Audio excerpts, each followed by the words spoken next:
वो बहुत ज्यादा दुखी होते हैं। तभी यहाँ पर एक आदमी आता है जो उन्हें बताता है कि यहाँ के जो मिलिटेंट ग्रुप्स के लोग हैं वो इस एरिया में आ चुके हैं, वो अमेरिकन को पकड़ रहे हैं, उन्हें आपके बारे में पता चल चुका है, जिसका मतलब ये है कि वो कभी भी यहाँ तक पहुँच सकते हैं। एंड्रयू अपनी वाइफ के पास जाता है जो यहाँ के बच्चों को पढ़ाती है। एंड्रयू से कहता है कि हमें यहाँ से निकलना होगा, हमारी जान खतरे में है। हालांकि उसकी वाइफ यहाँ से जाना नहीं चाहती, वो यहाँ के लोगों को पढ़ाना चाहती है, उनके लिए कुछ करना चाहती है, पर एंड्रयू कहता है कि यहाँ पर कभी कुछ नहीं हो सकता। जिसके बाद ये यहाँ के लोगों को गुड बाय करके इस जगह से एयरपोर्ट के लिए निकल जाते हैं। जल्दी ये दोनों एयरपोर्ट तक पहुंच जाते हैं जो कि भीड़ के बीचों बीच होता है। वहाँ पर एक छोटा सा प्लेन होता है। एंड्रयू पायलट के पास जाता है और कहता है कि हमें भी तुम्हारे साथ यहाँ से निकलना है, लेकिन पायलट कहता है कि ऐसा नहीं हो सकता, मेरे पास पहले से ज्यादा पैसेंजर्स हैं। एंड्रयू से ज्यादा पैसे ऑफर करता है, जिसके बाद वो उसे और उसकी वाइफ को अपने साथ ले जाने के लिए मान जाता है, पर वो कहता है कि तुम अपना सामान अपने साथ नहीं ले जा सकते, सामान तुम्हारा बाद में आ जाएगा। एंड्रयू उसकी बात मान जाता है, लेकिन अभी भी इन्हें यहाँ से टेक ऑफ करने का अप्रूवल नहीं मिला होता। जिसके बाद पायलट यहाँ के ऑफिसर को कुछ पैसे देता है और उसके बाद इन्हें अप्रूवल मिल जाता है। ये टोटल 7 लोग होते हैं, जिसमें एंड्रयू का एक साथी भी होता है जो उसे दूसरे एयरपोर्ट तक छोड़ने के लिए आया है। दरअसल ये सब के सब यहाँ से एक दूसरे एयरपोर्ट जा रहे हैं जहाँ से फ्लाइट पकड़ कर ये अपनी कंट्री वापस जा सकते हैं। पर जब इनका प्लेन डेजर्ट के ऊपर से उड़ रहा होता है तभी उसमें बहुत ज्यादा हलचल होना शुरू हो जाती है। सबके सब डर जाते हैं। पायलट कहता है कि किसी को डरने की कोई जरूरत नहीं, ये मेरा रोज का काम है, और अगले पल उसके इंजन में आग लग जाती है। जिसके बाद जहाज बड़ी तेजी से जमीन की तरफ जाने लगता है। कुछ ही देर में इनका प्लेन क्रैश हो जाता है, जिसमें एक लड़की की मौत हो जाती है। उसका हस्बैंड उसकी मौत से पूरी तरह से टूट जाता है। साथ ही एंड्रयू की वाइफ का पैर बहुत बुरी तरह से जख्मी हो जाता है। उसका पैर एक जगह फंसा हुआ है। पायलट सबको बताता है कि ये जगह बहुत खतरनाक है, दुनिया के सबसे खतरनाक जानवर इसी जगह पर रहते हैं। हमें नहीं पता कि वो जानवर कहाँ है, लेकिन उन जानवरों को पता है कि हम यहाँ पर हैं, और जैसे ही अंधेरा होगा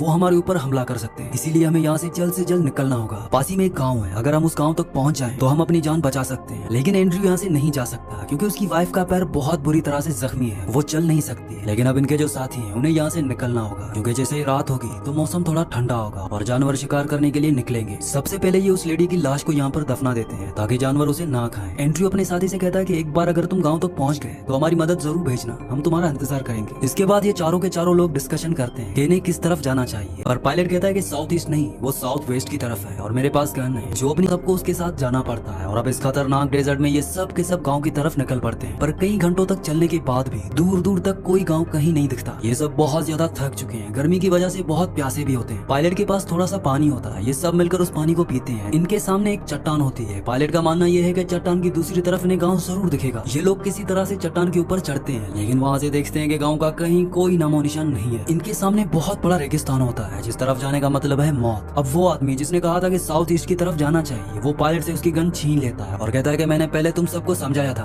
कि हम जिस डायरेक्शन की तरफ जा रहे हैं वो गलत है, हमें साउथ ईस्ट की तरफ जाना चाहिए था, और अब हम उसी तरफ जाएंगे। लेकिन जो बाकी के लोग होते हैं वो ये कहते हैं कि हमें वापस प्लेन की तरफ जाना चाहिए, क्योंकि वो एक सेफ जगह है। वहाँ पहुँचने के बाद हम दूसरी डायरेक्शन में जाएंगे ताकि हम जल्द गाँव तक पहुँच सके। लेकिन वो आदमी जिसने गन छीनी होती है वो अपने सफर अपनी डायरेक्शन की तरफ आगे बढ़ जाता है। ये सब के सब प्लेन की तरफ बढ़ना शुरू कर देते हैं। ये बहुत ज्यादा थके हुए हैं, लेकिन किसी तरह से जल्दी ये प्लेन तक पहुंच जाते हैं। पर ना तो वहाँ पर एंड्रयू होता है और ना ही उसकी वाइफ। चारों तरफ सिर्फ खून ही होता है। साथ ही प्लेन के ऊपर शेर के पंजों के निशान होते हैं। ये लोग समझ जाते हैं कि शेर ने उनके ऊपर हमला किया है और उन दोनों को मार दिया है। ये लोग बहुत ज्यादा डर जाते हैं क्योंकि शेर यहाँ पर दोबारा भी आ सकता है। अपनी जान बचाने के लिए वहाँ से थोड़ा आगे की तरफ बढ़ते हैं, और तभी वहाँ पर एंड्रयू आता है जो पायलट को पकड़कर नीचे गिरा देता है। वो बहुत ज्यादा गुस्से में होता है। वो चीख चीख कर कह रहा होता है कि आज हम यहाँ पर तुम्हारी वजह से फंसे हैं, तुम एक लालची इंसान हो, तुमने पैसों के लालच में प्लेन को ओवरलोड किया और उसमें अपना बहुत सारा पर्सनल सामान भरा, जिस वजह से प्लेन क्रैश हो गया और मेरी वाइफ जख्मी हो गई, और शेर ने उसके ऊपर हमला करके उसे मार दिया। उसके मौत के जिम्मेदार सिर्फ तुम हो। वो पायलट को मारना चाहता है, लेकिन तभी एक आदमी फ्लेयर गन चलाता है और एंड्रयू को वहाँ से दूर हटने के लिए कहता है। और अब इन्हें पता चलता है कि सच में इस पायलट ने अपने प्लेन में बहुत हेवी जानवरों के सींग रखे थे, जिनकी बहुत ज्यादा कीमत है। दरअसल वो जानवरों के सींग की उनके अलग अलग बॉडी पार्ट्स की स्मगलिंग करता है। और अब एंड्रयू जो अपनी वाइफ की मौत से बहुत ज्यादा मायूस है, वो उसके बॉडी के बचे हुए हिस्सों को दफना देता है। साथ ही वो एक आदमी से कहता है कि मुझे और ज्यादा कोशिश करनी चाहिए थी। वो आदमी कहता है कि शेर के खिलाफ तुम कभी कोई कोशिश नहीं कर सकते, तुम्हारी वाइफ की शायद यही डेस्टिनी थी, तुम्हें अपने आप को ब्लेम नहीं करना चाहिए। अब जल्दी सूरज ढलना शुरू हो जाता है। सूरज ढकने के साथ साथ जानवर अब बाहर निकलना शुरू हो गए हैं। इन्हें शेर के दहाड़ने की आवाज आ रही होती है। पायलट कहता है कि हम में से 3 लोग अपनी जान बचा सकते हैं, क्योंकि पायलट का जो केबिन है वो अभी भी ठीक है, लेकिन 3 लोगों से ज्यादा उसके अंदर नहीं जा सकते, और ये टोटल 4 लोग हैं। ये डिसाइड करते हैं कि टॉस में जो हारेगा उसे रात को प्लेन के बाहर रहना होगा। टॉस में एक लड़का हार जाता है। ये उसे समझाते हैं कि रात भर तुम्हें जागना होगा और आग जलाकर वहीं पर बैठे रहना। जब तक तुम जागते रहोगे तब तक आग चलती रहेगी, कोई तुम्हारे ऊपर हमला नहीं करेगा। एंड्रयू, पायलट और एक आदमी, मतलब कि वो तीनों के तीनों पायलट के केबिन के अंदर चले जाते हैं। धीरे धीरे कई घंटे गुजर जाते हैं। पायलट बाहर आता है, वो देखता है कि आग बुझने वाली है और वो लड़का सो रहा है। जिसके बाद वो उसे जगाता है और कहता है कि आग को बुझने मत देना, क्योंकि अगर आग बुझ गई तो शेर या कोई दूसरा जानवर आकर तुम्हें मार देगा, क्योंकि उन्हें पता है कि हम यहीं पर हैं, वो हमारे आसपास ही है। वो लड़का जाग जाता है, वो आग को बढ़ा देता है। पायलट वापस अपने केबिन में आ जाता है। दूसरी तरफ हमें इनके के एक साथी को दिखाया जाता है जो अकेला ही गांव की तरफ निकल पड़ा था। उसके पास गन है लेकिन चारों तरफ अंधेरा है। उसे शेरों की आवाज आ रही होती है। हालांकि वो अंधेरे में कई बार गोलियां भी चलाता है लेकिन उसका कोई फायदा नहीं होता। गोलियों की आवाज एंड्रयू और उसके दूसरे साथी सुनते हैं जो तीनों के तीनों पायलट के केबिन के अंदर है। वो समझ जाते हैं कि शेरों ने उनके साथी को मार दिया है। वहीं बाहर हमें उस लड़के को दिखाया जाता है जो एक बार फिर से सो जाता है जिस वजह से आग बुझ जाती है और अब डेजर्ट के जो शेर हैं वो उनके प्लेन के चारों तरफ आकर घुर्राना शुरू कर देते हैं। एंड्रयू बाहर जाकर उस लड़के को बचाना चाहता है इसीलिए वो प्लेन के मतलब के केबिन के दरवाजे को खोल देता है जिस वजह से एक शेर अंदर आने की कोशिश करता है। ये बहुत मुश्किल से दरवाजे को बंद करते हैं पर तभी ये देखते हैं कि केबिन के अंदर एक सांप भी है जो एंड्रयू के साथी को काट लेता है। एंड्रयू का साथी बहुत बुरी तरह से जख्मी हो चुका है। एंड्रयू प्रोफेशन से एक डॉक्टर है। वो उसके पैर को बांधकर उस जगह पर कट लगाता है जिस जगह पर सांप ने काटा होता है। उसका उस जगह से खून बाहर निकलता है जिस वजह से जहर उसकी बॉडी में नहीं फैलता। इसी तरह ये पूरी रात इस केबिन के अंदर बिताते हैं। सुबह ये सब के सब बाहर आते हैं। एंड्रयू पूरी तरह से टूट चुका है। वो थक चुका है। उसने अपनी वाइफ को खो दिया। उसने अपने साथियों को अपनी आंखों के सामने मरते हुए देखा इसीलिए अब वो यहाँ से कहीं नहीं जाना चाहता। पायलट कहता है कि हमें यहाँ से गाँव की तरफ जाना होगा। हमें अब सही रास्ते का पता है लेकिन वो कहता है कि मैं कहीं नहीं जाना चाहता। जो रात को बाहर इनका साथी था शेरों ने उसे भी मार दिया है और अब ये 3 लोग बचे हुए हैं और रात होने पर एक बार फिर से शेर इनका शिकार करने के लिए आएंगे। एंड्रयू कहता है कि तुम दोनों यहाँ से चले जाओ। अब मैं यहाँ से एक कदम भी आगे नहीं बढ़ाऊंगा। इसके बाद पायलट और एंड्रयू का साथी यहाँ से आगे बढ़ने लगते हैं। एंड्रयू के साथी का एक पैर जख्मी है इसलिए वो बहुत धीरे धीरे आगे बढ़ रहा होता है। तभी ये देखते हैं कि इनके सामने से एक गाड़ी आ रही है जिसे देखकर ये दोनों के दोनों बहुत खुश हो जाते हैं और जल्दी वो गाड़ी इन तक पहुंच जाती है जिसके अंदर से कुछ लोग बाहर निकलते हैं। ये उसी मिलिटेंट ग्रुप के लोग हैं जिनसे बचकर एंड्रयू और उसकी वाइफ और बाकी जो अमेरिकन और क्रिश्चियन लोग हैं वो अफ्रीका को छोड़कर जा रहे हैं। वो एंड्रयू को पहचान लेते हैं इसलिए उसे गन से मारकर नीचे गिरा देते हैं जिस पर एंड्रयू का साथी कहता है कि उसे मत मारो, वो एक अच्छा इंसान है। वो पूछते हैं कि क्या तुम इसके नौकर हो? वो कहता है कि नहीं, मैं इसके साथ काम करता हूँ, इसकी मदद करता हूँ क्योंकि ये हम जैसे लोगों की मदद करता है, उनका इलाज करता है। ये एक डॉक्टर है। और अब ये प्लेन को चेक करते हैं जिसमें इन्हें बहुत सारे जानवरों के हॉर्न मिलते हैं जो देखकर वो और भी ज्यादा गुस्से में आ जाते हैं। और अब वो एंड्रयू के सर पर गन तान देता है और कहता है कि तुम हमारी कंट्री में आकर हमारे कंट्री को लूटते हो, यहाँ से चोरी करके सामान को अपनी कंट्री ले जाते हो, इसीलिए अब तुम्हें कोई नहीं बचा सकता। पर तभी पायलट कहता है कि ये हॉर्न्स उसके नहीं बल्कि मेरे हैं, ये काम मैं करता हूँ। पर इससे पहले कि ये पायलट को मारते हैं, यहाँ पर जो एंड्रयू का साथी होता है जो खुद एक अफ्रीकन है, वो उन्हें ऐसा करने से मना करता है। वो उन्हें समझा रहा होता है जिस वजह से उन्हें गुस्सा आता है और वो उसी को मार देते हैं। यहाँ पर अब एंड्रयू और पायलट बचे हैं, बाकी सब लोग मारे जा चुके हैं। ये जो मिलिटेंट ग्रुप के 3 लोग होते हैं, इनमें से एक कहता है कि मैं मेन ट्रक लेने जा रहा हूँ ताकि सारे सामान को अपने साथ ले जा सकूं, तुम इन दोनों का ध्यान रखना। और अब एंड्रयू को और पायलट को वहीं जमीन पर बैठा दिया जाता है। ये दोनों के दोनों मिलिटेंट ग्रुप के जो लोग हैं वो इन पर गन तान कर उनके सामने बैठे होते हैं। कई घंटे गुजर जाते हैं जिसकी वजह से इन दोनों को नींद आ जाती है और अब पायलट समझ जाता है कि उसके पास अब आखिरी मौका है, वो अपनी जान बचा सकता है, लेकिन उसके लिए उसे इन दोनों पर हमला करके उन्हें मारना होगा। वो एक आदमी के ऊपर हमला करता है और गोली चलाकर उसे मार देता है जिस वजह से उसका साथी उड़ जाता है। इससे पहले कि वो पायलट को गोली मारता है, एंड्रयू उसकी गन पकड़ लेता है जिस वजह से पायलट को गोलियां नहीं लगती। इन दोनों के बीच में हाथापाई शुरू हो जाती है और इसी हाथापाई में गोली उस मिलिटेंट के आदमी को लग जाती है और उसकी मौत हो जाती है। एंड्रयू उसे बचाने की बहुत कोशिश करता है लेकिन अब इसका कोई फायदा नहीं है। एंड्रयू और भी टूट जाता है। उसका काम लोगों की जिंदगी देना है, ना कि उन्हें मारना। पायलट उसे समझाता है और कहता है कि हमें यहाँ से निकलना होगा, मैं तुम्हें यहाँ नहीं छोड़ सकता, हम जल्दी यहाँ से बाहर निकल जाएंगे। एंड्रयू भी अब जख्मी है लेकिन किसी तरह से पायलट उसे सहारा देकर धीरे धीरे अपने साथ यहाँ से आगे बढ़ता है, लेकिन वो बहुत ज्यादा जख्मी है, बहुत ज्यादा थका हुआ, इसीलिए एक जगह पर वो गिर जाता है और पायलट से कहता है कि अब मैं यहाँ से आगे नहीं जा सकता। पायलट कहता है कि तुम्हें यहाँ से जाना होगा, देखो सामने एक चट्टान है, मैं तुम्हें वहाँ पर छोड़कर मदद लेने के लिए यहाँ से निकल जाऊंगा। और अब वो एंड्रयू को सहारा देकर उस चट्टान तक ले जाता है, पर जब वो उस पर चढ़ रहा होता है तो वो नीचे गिर जाता है, लेकिन पायलट हार नहीं मानता। एक बार फिर से एंड्रयू को सहारा देता है और चट्टान के ऊपर ले आता है। यहाँ से वो देखता है कि गाँव यहाँ से कुछ ही दूरी पर है। दरअसल अगर पहले ये इस डायरेक्शन की तरफ आए होते तो सब के सब बच जाते, लेकिन ये गलत डायरेक्शन की तरफ गए थे। और अब वो शेर जो इनका शिकार करना चाहता है वो इनके आसपास ही है। दरअसल वो इनके खून की स्मेल को सूंघ सकते हैं लेकिन वो इन्हें देख नहीं पा रहे होते। पायलट को पता है कि शेर जब तक अपने शिकार को मार नहीं देता वो इस जगह से नहीं जाएंगे। वो डिसाइड करता है कि वो अपनी जान देकर एंड्रयू की जान बचाएगा क्योंकि वो अच्छा इंसान है, वो एक डॉक्टर है, वो ह्यूमैनिटी के लिए काम आ सकता है। साथ ही आज एंड्रयू उसकी वजह से यहाँ पर फंसा हुआ है। वो एंड्रयू के खून को अपनी बॉडी पर लगा देता है और कहता है कि मैं शेरों का ध्यान भटकाने के लिए उस तरफ जाऊंगा, तुम यहाँ से निकलकर गाँव की तरफ चले जाना। और वो उस तरफ भागता है जहाँ पर शेर होते हैं। शेर उसे मार देते हैं और अब एंड्रयू धीरे धीरे गाँव की तरफ बढ़ने लगता है, लेकिन बहुत ज्यादा थके होने की वजह से कुछ दूर जाने के बाद वो गिर जाता है। तभी वहाँ पर हाइनास आ जाते हैं जो उसका शिकार करने के लिए उसकी तरफ बढ़ते हैं। एंड्रयू पूरी हिम्मत से उठता है और उन्हें डराने के लिए उनकी तरफ भागता है, लेकिन वो उससे डरते नहीं बल्कि उसे मारने के लिए उसी की तरफ बढ़ रहे होते हैं। और तभी इनके बीच में आसमान से एक बिजली गिरती है जिसे देखकर हाइनास वहाँ से भाग जाते हैं। एंड्रयू वहीं पर ही गिर जाता है और तभी वहाँ पर बारिश होने लगती है। एंड्रयू को ऐसा लगता है कि जैसे उसकी वाइफ उसे लेने के लिए यहाँ पर आई है। वो अपनी वाइफ के विजन देख रहा होता है और इसी के साथ बेहोश हो जाता है। कुछ ही देर के बाद जब बारिश बंद हो जाती है तो यहाँ पर गाँव के 2 लोग आते हैं और एंड्रयू को उठाकर अपने साथ ले जाते हैं, जिसका मतलब ये है कि एंड्रयू की जान बच गई। जबकि